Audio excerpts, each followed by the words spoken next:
Hello Nidorinas and Nidorinos, I'm KingNido, and today we're coming in from Ula'Ula Island, where it is the Macros hosting the Eterna Devons. And as they send out their starting two, let's have a look at the tail of the tape between these two sides, where unbelievably still the Ula'Ula Macros are still on the bottom of the leaderboard, but they are coming off their second win of the season, and time has not run out for them just yet. Whereas the Eterna Devons, they're sitting one spot out of the leaders 8, and they want this win to get back in there. So with all that said, let us know in the comments below who you think is going to win this matchup.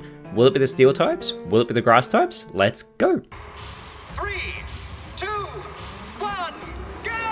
And it is going to be that Terrestrial draftee Phalanx alongside Metang going up against Vileplume and Jumpluff for the Eterna Devons. And we've seen both Phalanx and Metang have a great season so far for the Macros, but Vileplume has been a fantastic team member for the Devons, as Jumpluff with that speed control immediately goes for the rock throw that is not very effective onto that newly christened steel type Phalanx, who responds with the cosmic power nice and early, setting up that physical defense and special defense boost for itself, as Metang, looking to follow it up, is going to go with the beat up. This multi-hit move is going to connect 6 times, because that is how many members are still remaining for the Macros as it targets down Vileplume. And whilst this is happening, if you enjoy this type of action, make sure to leave a like and subscribe so don't miss out on any of the matches from the PokeType League VGC. And following those 6 connections, Vileplume is going to respond by going with the Hypnosis, but that is going to be avoided here by Phalanx. However, Jumpluff is looking to follow up, going for the Acid Spray, but the Macros are immune to poison type moves. This allows Phalanx to try and capitalize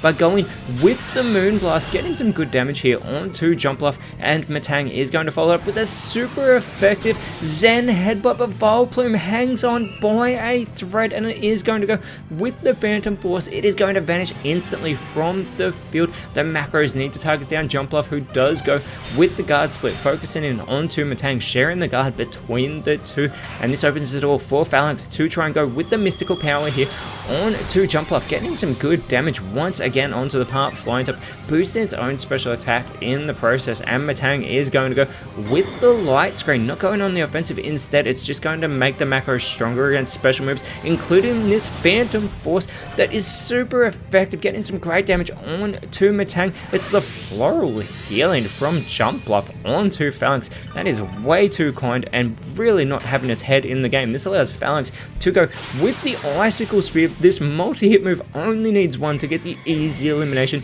of Vileplume here, giving the Macros the early lead in this contest after that one connection. And Metang, with an opportunity to follow up, goes with the Bug Bite here, getting some good damage, that flying type, and preventing it from being super effective onto Jumpluff. But Metang has also stolen that Leopard Berry from Jumpluff, eating it right in front of it, as the Devons are going to send out Blossom.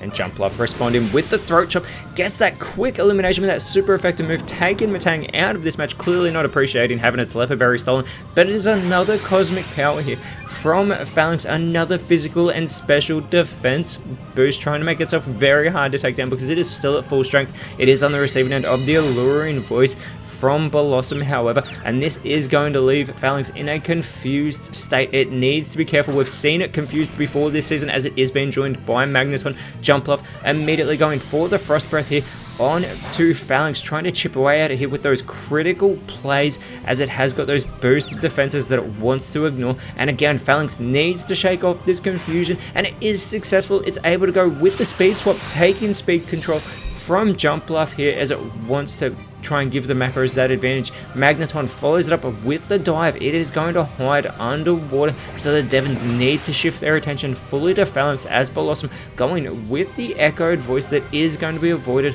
by Magneton. But again, Phalanx still in this confused state. It shook off the first one, but no luck on the second one, targeting down, fighting amongst itself, as Jumpluff looking to capitalize here, going with the Giga Drain, getting some fantastic damage with that not very effective move, thanks to another critical play coming in for the grass flying type, restoring its health in the process, as that dive will be finished off not very effectively onto Blossom, opening the door for Blossom to try and capitalize here, going for the Rock Polish, not going on the offensive. Instead, it is going to boost its speed a great deal, trying to take back speed control for the Devons as the light screen wears off, and Blossom is successful, going with the bounce. It is going to spring up high into the sky. And again, Phalanx still in this confused state is once again successful in shaking off though, trying for the flip turn, but it targets down Blossom, who's still up high in the sky. This allows Jumpluff to go with the solar beam setup. It is going to absorb the light here from Ula'Ula Island.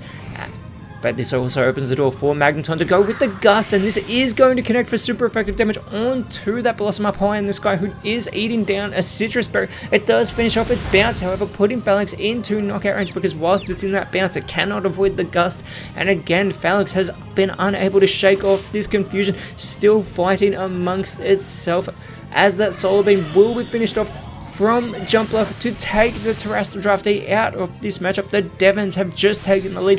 They are trying to capitalize on these errors from the Macros. This sort of thing has cost them all season long, but it is the Mystical Fire, that super effective move from Magneton, taking Blossom out of this matchup, immediately leveling the playing field. A perfect response, as it is joined by Klefki. The Devons, though, have sent out Amoonguss, who's had a fantastic season, but it's on the receiving end of a Sacred Fire. More super effective damage here from Klefki that's left Amoonguss with that burn that will cut into its attack, but it also does that passive damage as Jumpluff responds for its side with the Rock Smash here. Super effective move of its own onto Magneton, who's going to respond by going with the Psy Strike. More super effective damage, this time onto Amoonguss to shut it out of this matchup, taken down on the word go. The Macros have taken the lead, but it is Breloom entering for the Devons. The fake tears from Klefki on to Jumpluff, lowering its special defense a great deal, but Jumpluff is going to respond by going with the Mud Slap. It is super effective onto Klefki, but it would have done so much more damage to Magneton. It does lower the accuracy, however, of Klefki, who chows down on its Enigma Berry, immediately getting back to full strength, offsetting that damage. And it is another super effective move from Magneton. The Heat Crash in 3 moves. It has taken out 3 Pokemon because Jumpluff has been eliminated.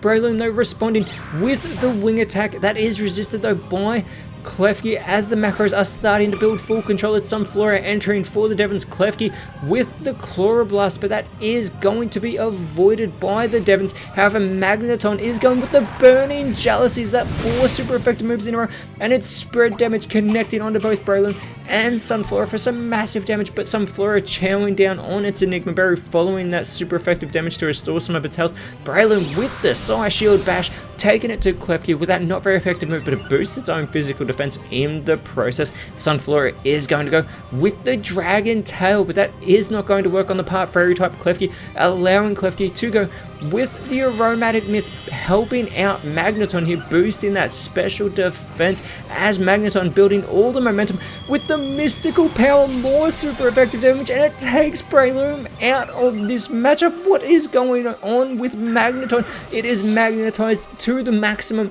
as Sunflora going for the shore up. It is going to restore its health, get itself back to full strength. It is a huge task ahead of it, especially with this Magneton on the field. The synthesis from Klefki, it is going to restore its own health, also getting back to full strength. And Magneton, who has been on a super effective tear, goes for the play rough. This not actually being super effective. Sunflora looking to respond, going with the Smoke Screen, focusing in onto Klefki, once again lowering its accuracy. I would want to lower the accuracy though of that Magneton, as the Stone Edge is not avoided, and with the critical play, it puts Sunflora into knockout range, and it's the Fissure from Magneton trying to finish off this match in a huge way, but it is avoided by Sunflora, who does go with the Weather Ball, trying to take it to Magneton here, but that does not do that much damage, as Klefki could capitalize here, going with the Power Trick, not going on the offensive. Is it going to leave it for Magneton here? If Magneton gets this elimination, it is going to go with another super effective move in the Shell Sidearm, and that is